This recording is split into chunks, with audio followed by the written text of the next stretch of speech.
آگے بڑھتے ہیں، اللہ قرآن فرماتا ہے فالذین آمنوا به وعزروه ونصروه واتبعوا النور الذی انزل معه اولئک هم المفلحون۔ اللہ فرماتا ہے بس جو لوگ نبی پر ایمان لائے، نبی پر ایمان لائے، اللہ پر ایمان لائے، وعزروہ اور نبی کی مدد تعظیم کیا، نبی کی عزت و احترام کیا، نصروہ ان کی مدد کیا، واتبعوا النور الذی، وہ نور جو اللہ نے آسمان نازل کیا تھا اس کی پیروی کی، یعنی قرآن اور حدیث اللہ کا نور ہے، آسمان نازل ہوا ہے۔ جس طرح قرآن نور ہے ویسے حدیث بھی نور ہے۔ ہمیں ایک مومن کی ضروری دونوں کی اتباع کرنا ہے، قرآن کی بھی اور حدیث کی بھی۔ کوئی قرآن کو مانتا حدیث کو نہیں مانتا وہ مسلمان نہیں ہے۔ دونوں اللہ کا نور ہے، دونوں آسمان سے وحی کیا ہوا ہے، بس دونوں کو ماننا ضروری ہے۔ تو اللہ فرماتا ہے کہ اس نور کی پیروی آسمان نازل کیا، اللہ فرماتا ہے وہی لوگ کامیاب ہے۔ اس آیت میں کہا جا رہا ہے کہ جو نبی کا احترام کرے گا، نبی کی عزت کرے گا، وہی لوگ کامیاب ہے۔ اللہ فرماتا ہے انا ارسلناک شاہدا ومبشرا ونذیرا، کہ محمد صلی اللہ علیہ وسلم ہم نے آپ کو گواہ بنا کر بھیجا ہے اور بشارت دینے والا، جہنم کے آگ سے، قبر کے عذاب سے ڈرانے والا بنا کر بھیجا ہے۔ آپ لوگوں کو بتاتے ہیں کہ اے لوگوں فلاں فلاں کام نہ کرنا، شرک نہ کرنا، بدعات نہ کرنا، تو دین کے اندر نئی بات نہ نکالنا، کفر نہ کرنا، یہ ایسے اعمال ہے جو جہنم میں جانے کا سبب بنتا ہے۔ جھوٹ، غیبت، وہ تمام چیزیں جو اس کے جہنم مت کرنا، جہنم سے بچانے والے آپ ہیں۔ اللہ آگے فرماتا ہے، اللہ تعالیٰ فرماتا ہے لِتُؤْمِنُوا بِاللَّهِ وَرَسُولِهِ، ہم نے نبی کو اس لیے بھیجا ہے تاکہ آپ اللہ پر ایمان لائیں، رسول پر ایمان لائیں، وَتُعَزِّرُوهُ اور اس کی عزت کریں، وَتُعَقِّرُوهُ اس کا احترام کریں، نبی کا احترام کریں، نبی کی تعظیم کریں، نبی کی توقیر کریں، ان کی جو ہے عزت کریں۔ آگے فرماتا ہے وَتُسَبِّحُوهُ تَسْبِيحًا، صبح شام تو ہے اللہ تعالیٰ کی جو ہے بڑائی بیان کرنا، تسبیح بیان کرنا، اللہ تعالیٰ نے اس لیے نبی کو بھیجا ہے۔ یہ آیت بھی کہہ رہی ہے کہ ہمیں اگر اللہ نبی سے محبت ہے تو ہمیں چاہیے کہ نبی کی عزت کریں، یہ ہم پر نبی کا حق بنتا ہے، یہ ہم پر رسول اللہ صلی اللہ علیہ وسلم کا حق ہے کہ ہم نبی کا احترام کریں۔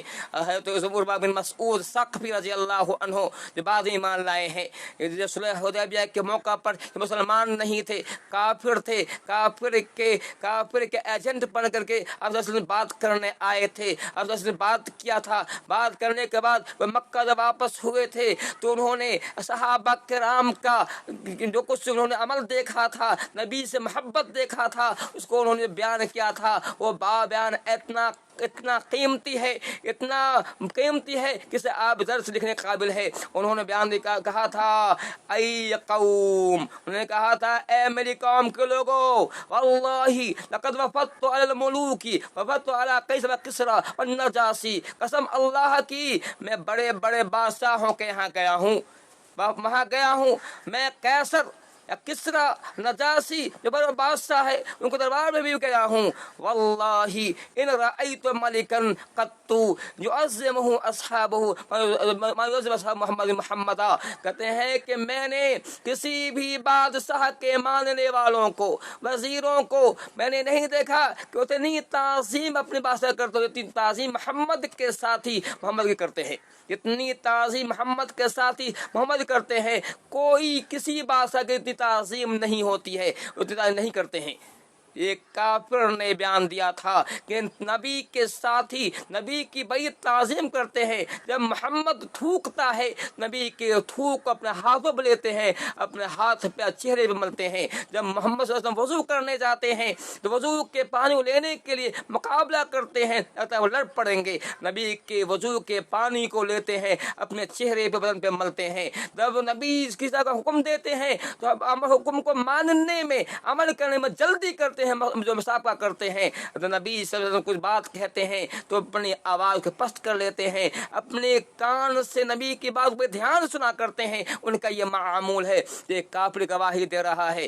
اسی طرح سے آپ صلی اللہ علیہ وسلم، لیکن سب کے باوجود یاد رکھیے محمد صلی اللہ علیہ وسلم ایک انسان تھے۔ نبی صلی اللہ علیہ وسلم کی تعظیم اتنی ہی کرنی ہے جتنا کرنے کی ہمیں حدیث کے اندر، ہمیں جو ہے قرآن کے اندر ہمیں حکم دیا گیا ہے۔ تعظیم میں بھی ہمیں آگے نہیں بڑھنا ہے، کیونکہ پچھلی قومیں میں تعظیم میں جب انہوں نے مبالغہ کیا تو وہ شرک کرنے آ گئی، شرک کرنے لگی. یہی وجہ کہ اللہ کے رسول خوب فرماتے ہیں بخاری شریف کے حدیث فرماتے ہیں لا تطرونی کما تطر عیسی ابن مریم انما انا عبد الفقور عبد اللہ ورسولہ، کہ اے لوگو میری تعظیم اتنا مت کرو، میری تعظیم میں حد سے آگے نہ بڑھو جس طرح سے عیسائی حضرت عیسیٰ بن مریم کی تعظیم میں آگے بڑھ گئے تھے اور جو ہے انہوں نے حضرت عیسیٰ کو بندہ سے خدا بنا دیا تھا، بندہ سے رب بنا دیا تھا. ایسا نہیں کرنا بلکہ کہا فقولوا انما انا عبد فقولوا عبد اللہ رسول. یاد رکھو میں اللہ کا میں بندہ ہوں، میں ایک انسان ہوں، میں ایک بندہ ہوں،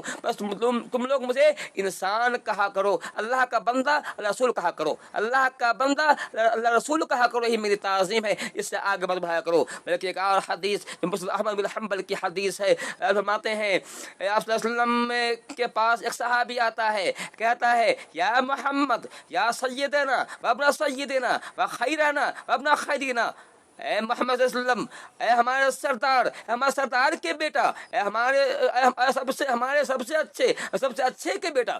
وہ آپ کی شان میں آگ بوالا کر رہا ہے. آپ فرماتے ہیں کہ یا ایھا الناس، اے لوگو علیکم بتقواکم، تم پر تقوی ہے، تقوی اختیار کرو، میری تعظیم میں میری تکریم میں حد سے آگے مت بڑھاؤ، جو میری شان ہے اتنے بیان کرو، میری شان سے آگے بڑھنے کی کوشش مت کرو. فرماتے ہیں لا یفتنکم الشیطان، تمہیں شیطان گمراہ نہ کر دے. یاد رکھو انا محمد عبد اللہ، میں عبداللہ کا بیٹا محمد ہوں. میری ماں جو سوکھے چمڑے کو پانی میں سوسا کرتی تھی اس کا میں بیٹا ہوں. فقولوا عبد اللہ رسول، میں اللہ کا بندہ ہوں، اللہ کا رسول ہوں. واللہ ما احب ان ترفعونی فوق منزلتی، اللہ قسم میں یہ نہیں چاہتا ہوں کہ تم مجھے میرے اس مقام سے، جس مقام اللہ نے مجھے نازل کیا ہے، جب اتارا ہے، اس سے مجھے آگے بڑھاؤ.